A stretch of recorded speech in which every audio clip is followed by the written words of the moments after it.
I want to be clear that when everything was going on with Michael Jackson, the lawsuits, his death, I thought that we were in full conspiracy theory territory when people were saying that Michael Jackson was killed. I actually know a lot of people that are in the industry who believe that Michael Jackson was killed, and I just thought it just sounds too whacked out to believe that somebody intentionally killed Michael Jackson. Of course, why would they do that? And also, I was believing the media. The media was extensively saying every single day that he was a pedophile, even though he factually won his case.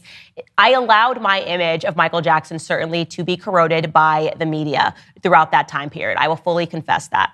I was obviously very young when everything was going on with Michael Jackson, and I believed the media, which is why I was kind of stunned to kind of go back and revisit the Michael Jackson case. And Ian has extensively unpacked that, revealing, and I did not know this, maybe perhaps because the media wasn't interested in telling us the end result.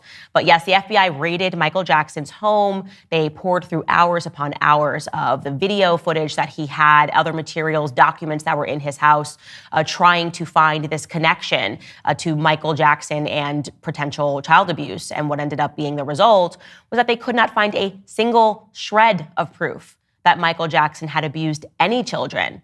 And yet, despite this, the media convinced us that he was a pedophile, or maybe they didn't convince you, but they definitely did a good job convincing me that Michael Jackson was a pedophile.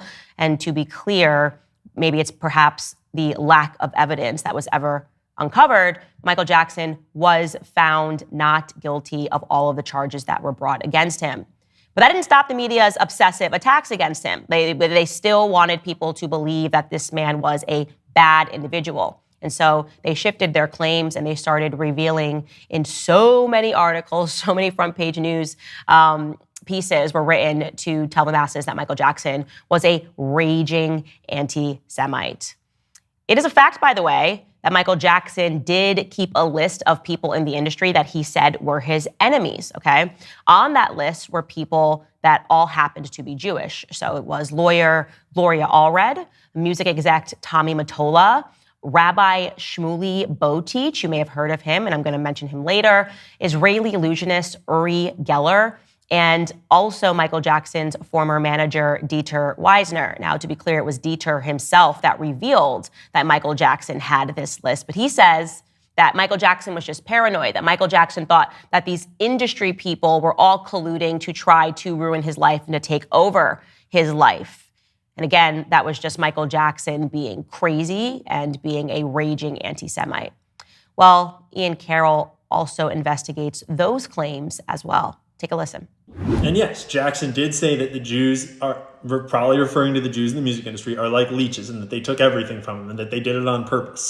But when you look into those allegations or those insults, you realize that because of his will that was probably fake and filed right before his death. So the will was signed on July 7th in Los Angeles by 3 witnesses. But Jackson's family pointed out that he was in New York that day, and there's video proving it. So they changed their story. But the witnesses definitely saw it, and it was just in New York.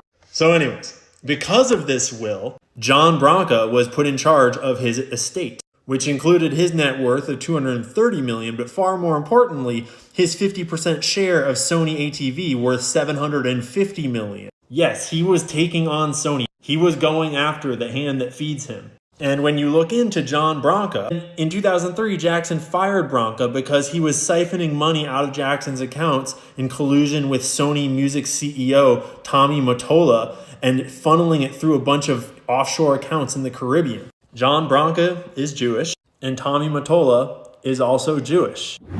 Wow. Did you guys know that? Did you guys know any of that? Because I certainly didn't. I didn't realize that this was a conflict at the end of Michael Jackson's life, that suddenly they were alleging that he signed a new will and handed everything over to the very people that he was fighting, the very people that he was saying were colluding to take things from him, ended up, in the end, taking things from him, despite their remarkable mistake saying that he signed this new will in a place that he simply wasn't at. So yes, Michael Jackson's estate was transferred over to specific individuals who happened to be Jewish. So what do we make of all of this? What do we make of all this? What do you think about all of this?